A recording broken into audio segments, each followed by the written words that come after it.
as in other parts of the world, the Puerto Rico Horror Film Fest celebrates the 50th anniversary of the Birds. And my first question will be, how do you feel to be part of a project that has proven to be timeless and a landmark of film history? Oh, well, it's The Birds has a great many very, very special feelings for me because, first of all, it was my first film. I had never done any acting other than in commercials, and that isn't really acting, you know, when you're doing a commercial. Well, I'm sure people would question me on that one, but you know, to how do you break down a script? How do you define a character? How do you build that character? I mean, those are issues that are very complicated, and actors spend so much time dwelling on that issue of making a motion picture. And not having done that, I had the wonderful capability of having Alfred Hitchcock as my drama coach, which was stunningly wonderful. That was the beginning of your collaboration started with that with the coaching, Birds, right? yes. And Yes, how it was did. that process? Well, it was a long process, and it was a very interesting one too, because the way he directed was it was more we would talk about the first of all the whole picture, and get that kind of a feeling about what it was like and what was the purpose of it, what were the hidden innuendos on it, and as far as the character itself, we would just have I am traveling here. This is really funny. Yeah, thank you. I don't know, maybe I need a break here or something, a brick. Thank you. I was going to get tired. But we would talk about the character. We would talk about the Melanie Daniels character, and then the Rod Taylor character, and then the relationship that developed. There was a great deal of discussion of the whole film before we even started working on acting capabilities. And then it was just so subtle that it was mostly discussion. But by the time we got onto the set, I understood the character. I understood what the purpose of the scene was, and all of the things that he taught me, I have used ever since. Yeah, you did like a dissertation on Yes, the character. yes. Yeah. And how about Melanie Daniels, talking about the Birds, thank you. Talking about the Birds, Melanie Daniels is a complex character. And besides Hitchcock's work with you as a director, how was your process developing that character that is very complex? Because obviously you were directed by him, but as an actress and as a human being, you had to deal with the creation of that character too. So how was that for you? Well, again, that came through many discussions. Now, I was not born into wealth at all. You know, my parents were very poor, and it was during the Great Depression in 1930 when I was born. So there was no upbringing of affluence whatsoever, and anything that I did acquire, I did myself, of watching people and learning from people. And of course, living in New York, I was able to see all kinds of different types of people and get to know them. And I am a good people watcher, and I think that's important for an actor to have that kind of an interest in all kinds of personalities. And so the travels that I've been on and all of that serve very well for an actor to watch and learn. And wow, that's very nice. And one of the things that I also wanted to ask you is, we know that Hitchcock has had his dark side.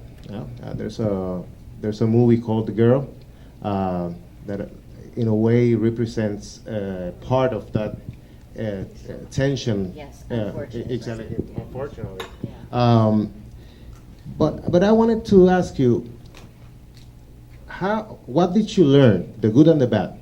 What did you learn from all that tension, all that process that was happening through the project of making of the birds, and after that the making of Marnie, which I wanted to talk to you later a little bit about that too. Well, talking about the Hedren-Hitchcock relationship, that came about very, very slowly. It was a very slow process that started that. And it was at the end of filming The Birds that I became very, very much aware of this obsession. And it was probably one of the most strangling feelings that I have ever had. Because here I was under contract to a man to do a very important picture, that I was given the trust to be able to do that role. And so my responsibilities were huge.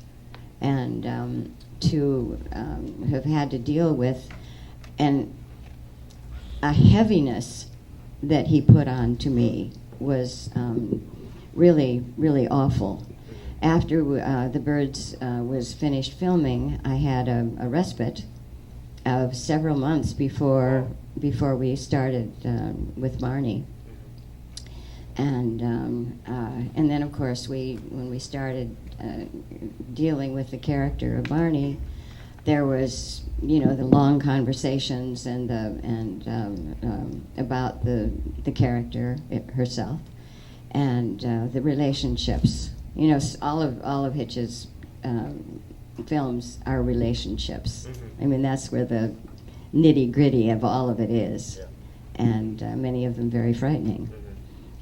So there was a lot of time that was spent, and I must say I became an expert on getting out of situations in which I didn't want to be. And I was telling Karen today, I said I should write a book about getting out of situations. Probably be very successful, but it served me well. So, but all of it was extremely fascinating to get to know how to make a motion picture, and with the most talented, creative people that I could ever have dreamed of acquiring. The Birds is extraordinary. Dealing with Jessica Tandy and Rod Taylor and Suzanne Plachette. And they were all absolutely wonderful to me, knowing I was a novice, and they were all just fabulous. How was the rapport of the technical group, the cast? As you say, you were a novice. You were starting in the filmmaking business. How was the rapport of all that people that were so experienced in the technical level and in the acting level? Okay, well, on the technical level, I was so used to the cameras and all of that from doing all of those commercials that I did. So I had a technical background that I wasn't afraid of cameras. I wasn't, nervous about any of it. I was used to the makeup people. I was used to everything. It was just that it was on a different level, of course, and. When you're doing a commercial, you're not. It's an entirely different thing than doing a motion picture. It's just you can't even compare them. Not at all. But everyone was just absolutely fabulous to work with and to learn from, and it was an amazing time for me. And the studio. The studio culture was different than today, right? It was. How was that? How was the business? If you compare it to what happens today in the filmmaking process, how was the studio culture? How did you go to work every day? Yeah. Well, there is no Hollywood anymore. The Hollywood system. I was at the very end of the Hollywood system, which was in 1962. And from 1962 to around 1964, 65, that really kind of finished the studio system. And there were rules and regulations that went on with the studios, and that was one of the biggest problems I had with the Hitchcock issue, was that I had no one I could turn to that would listen to me or care. And that presented a huge problem for me. And eventually I just had to say, I demand to get out of the contract. And he said, well, you can't. You have your daughter to support. Your parents are getting older. And I just said, none of the people who love me would want me to be in a situation in which I'm not happy, and I am not happy. I want to get out. He said, I'll ruin your career. And he did. He wouldn't let me out of the contract. He kept paying me my $600 a week. He was not only mean, he was cheap. So, not a good situation. So and he kept paying me my $600 a week for, it was approximately a year and a half. And when I got out of the Birds and Marnie, I was, as the Hollywood expression goes, hot as an actress. And apparently there were a number of directors and producers who wanted me for their films. But to get to me, they had to go through him. And he just said, she's not available. It was so easy. So easy. Wow. And so mean. Yeah. Wow. It's too bad, isn't very it? sad, Yeah, it is too bad. And I kept, all the time that this was going on, I was thinking, why is he doing this?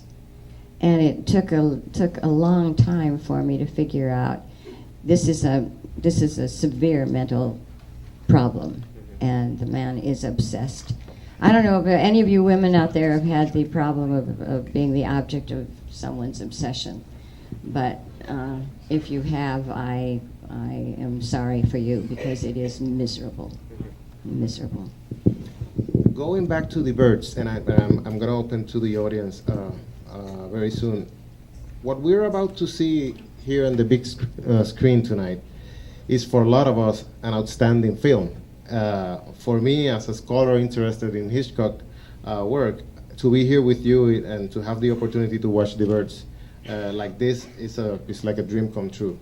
But I wanted to ask you, that's what we see when we see the Birds. What do you see when you see the Birds after 50 years? What do I see? Well, it's amazing, because when you watch a film that you've been in, you relive your life. So many of the things that happened, you relate to that time. And so a lot of it is very unhappy for me. But working with these incredible actors, then going on to work with Sir Sean Connery, and Diane Baker and Louise Latham, and there are the really wonderful times as well, which make it all possible, I think, for you to survive, what I had to go through. I have my parents and my Lutheran background to thank me for giving me the strength to just get out of it, knowing that, yes, I will be losing things, like I lost my, career. But I walked away with my head held high, and that's the most important thing ever when you're in those kinds of situations. I totally agree with you. I'm going to open the floor for the audience. Les pediría que se pongan de pie, porque no tenemos otro micrófono, así que les pediría que se pusieran de pie para el que quiera hacer alguna pregunta. I'm going to open to the audience. Sí.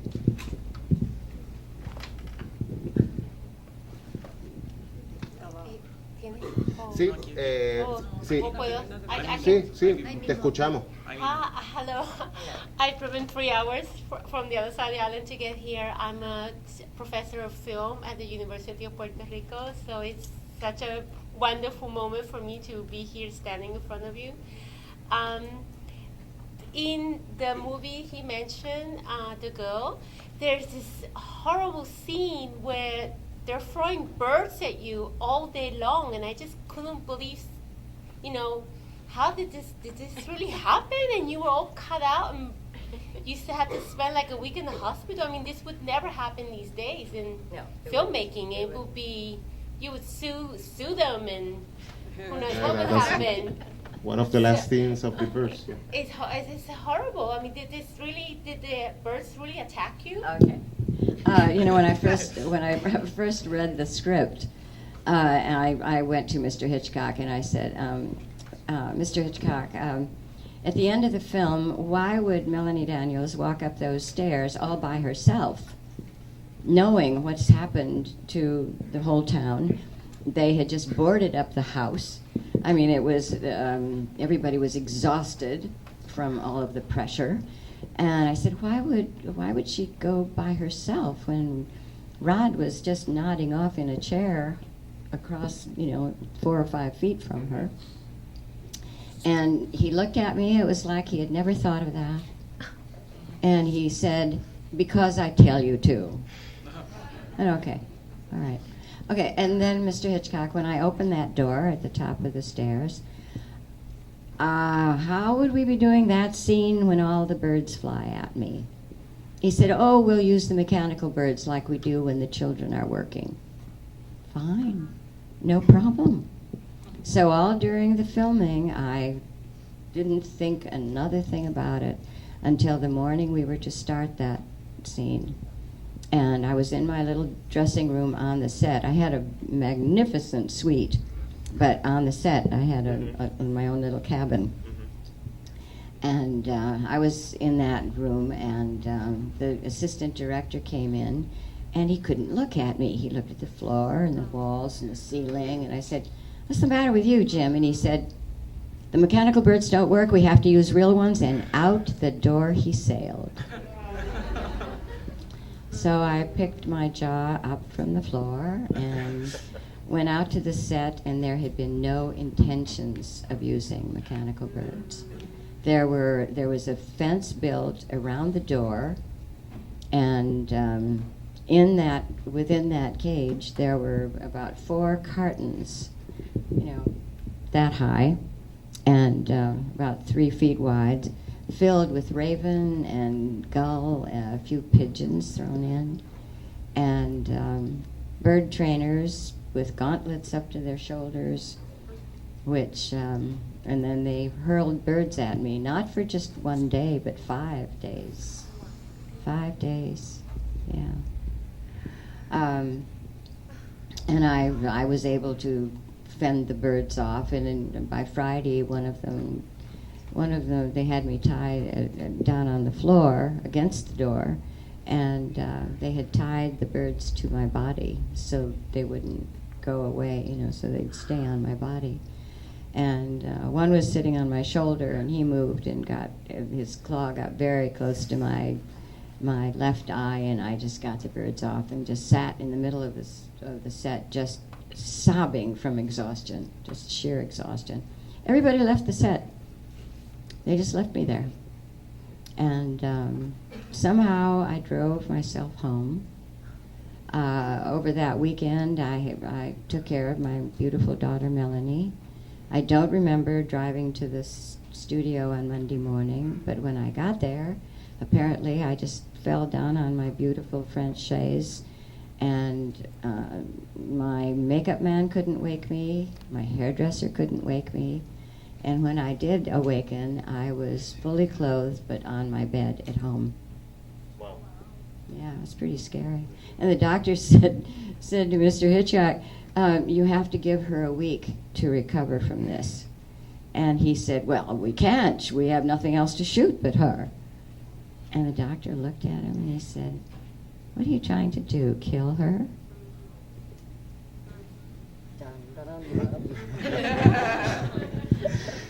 ¿Alguien más? Por acá viene. Good evening. I have another attack question. I was wondering about the scene where you're on the boat going to Rod Taylor's house. There's a scene where the bird literally flies on your head. You look genuinely scared. I was wondering how that was done. Oh, well, I don't look scared until I get hit by the bird. Yeah. But when that scene happened, there wasn't a bird in sight. And as I speed across the lake, because I'm watching Rod Taylor coming around on the shore in his car, and I'm looking very, very pleased with myself because I have pulled off yet another prank. And so what we did was Hitchcock was on the shore, and he said, "When I give you the signal." I think with my right hand, I went up like that. But when he gave me the signal, I was looking kind of like pleased and, how proud I was of myself. And then all of a sudden, I'm hit. And there wasn't a bird in sight. So what they did was they shipped the boat down to the studio and put it on the stage. And beside the boat, the prop master had two canisters, one filled with air and one filled blood. And the two tubes, I sat in the boat, and my hairdresser put the two tubes up the back of my head, right to about a half inch before my hairline.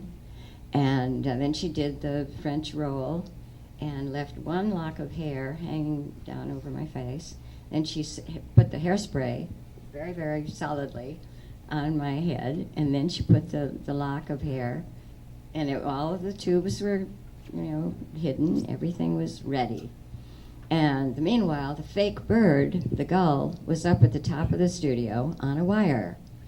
And so all of this had to be coordinated, so that when the bird came down, and I'm, still looking very pleased with myself, and I had to just out of the corner of my eye, without looking up, see that bird, and when I imagined he was close, then I did this, and the prop man pushed the plungers, and the hair flew forward, and the blood. One take. Done. Yeah. Yeah, that was awesome. Yeah, now those are the really fun parts of making a movie, and very gratifying when you don't and I was very grateful that Hitchcock was a director who didn't take 30 takes. I mean, if we did 5, it was amazing. Yeah, we're very lucky that way. The magic. Yeah, the magic. Yeah. Yes. Hello. Good evening again. How do you define yourself? Am I right to think that you worked with Chaplin too? Yes. How was he? How do you compare both of the directors? And can you define yourself with one word? Define myself with one word? Yes, please. Brave. What? Brave. Brave. Those are the kinds of questions that are very difficult to answer.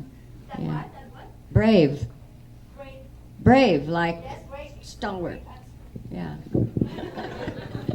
Fearless. And Fearless. Chaplin versus Hitchcock? Chaplin, well, you can't really compare the two directors because Hitchcock had his films totally prepared from the first day he started filming. He knew exactly what he wanted. I think he's the only director that I've ever worked with that worked 9 to 5. And 5 o'clock we had the martini shot and everybody went home. And there was a minimal direction, and everybody knew what they were doing. It was an amazing way to start filming because it really spoiled me for everybody else, actually. Yeah, it was very structured. Yes, very structured. But as far as Chaplin was concerned, that was where the fun was. I constantly thought, what a shame it isn't that he doesn't have another camera just watching how he directed. Because when we were, there was Sophia Loren, Marlon Brando, and Sidney Chaplin, Charlie's son. And many scenes we had together, and the way Charlie would direct was absolutely hysterical. He would say, "All right, now, Sophia, this is what I want you to do," and he would get out onto the set and do her whole what he wanted her to do, and he would become Sophia Loren. He would become Marlon Brando or Sidney or me. And it was so delightful to watch it that I just loved it. However, Marlon Brando, who was the studio, what do you call that? Filming, that way of acting, the method actor, a method actor, where they'd go off in a corner and get into their character and that sort of thing. And Marlon was so upset about this whole thing that he wanted to quit. Oh, yeah? Yeah, he really did. And I guess they had a big fight about it, and of course, Charlie won. but there was an amazing difference in their direction. You also work with Alexander Payne, right? Yes. You Yes, did a and movie with him. yes, yes, I did, and he was wonderful. And in fact, when he was so concerned about the actors, that he made the effort to come out to the Shambhala Preserve where I live with the lions and tigers, to talk to me for several hours to make sure that I was the right character. Wow. Yeah, which not many directors do that. Actually, you just mentioned the Shambhala Preserve, and that was going to be my last question because we have to finish. That's one of the things that since the 70s you've been working with the Shambhala Preserve and the Roar Foundation, right, with rescuing wild animals. What can you tell us about those projects that are so important? Actually, you did help to pass laws in the United States to promote that preservation, right? It was in 1969 and 1970. I did 2 films in Africa and became, at that time, became very much involved with the fact that environmentalists all over the world were telling us, people of the world, that if we didn't do something right then, all those years ago, to save the animals in the wild from encroaching civilization, sport hunting, and poaching, by the year 2000, there would be no land for the wild animals in which to live. And so there was a lot of awareness going out. And my then husband, being a producer, we decided to do a movie about the animals in the wild, and kicking around ideas of whether we should use a group of animals, a single animal, or whatever.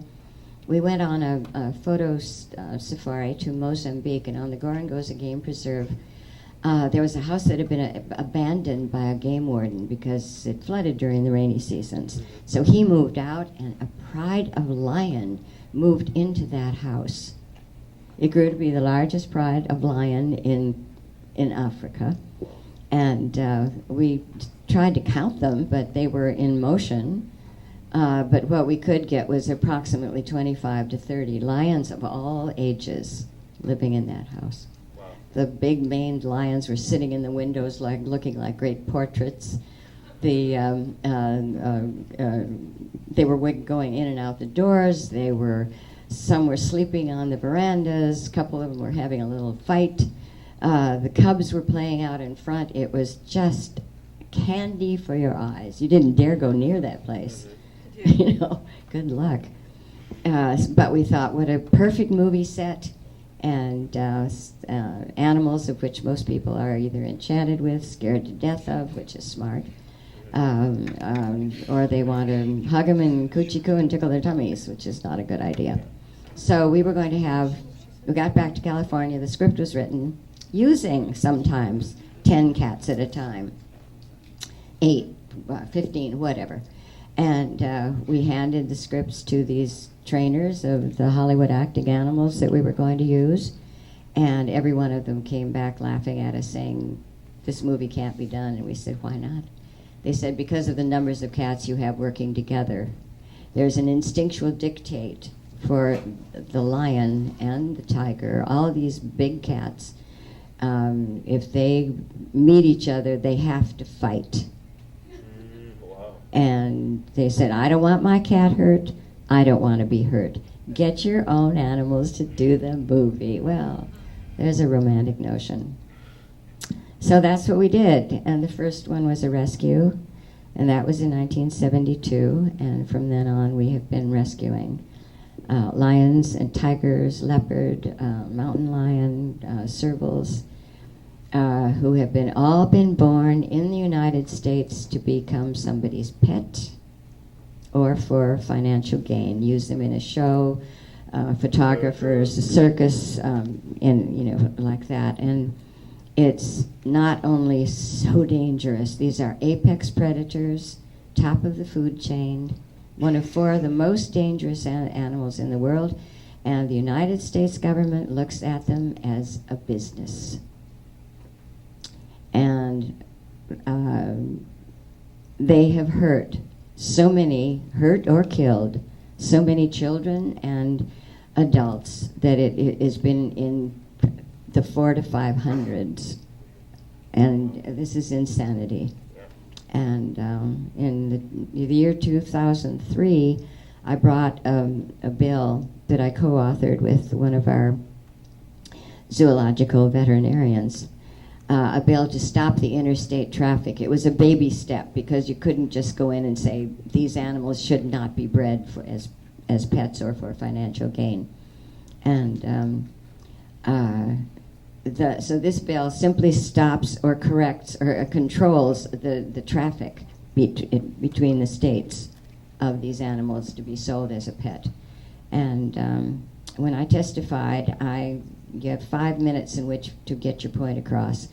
And everybody prior to my speaking they were kind of boring, And so I thought, well, I'm not, and I looked at the committee and they were kind of talking amongst each other, and one went out for coffee, and I thought, oh, I'm not going to do that. So when it was my turn, I put my paper on the dais, and I looked at one of them and said a 4.5-year-old boy had his our uncle's pet tiger bite his arm off. Wow. He lost his arm to this tiger. They were able to retrieve that little arm and through the miracles of modern medicine reattach it, but it doesn't function.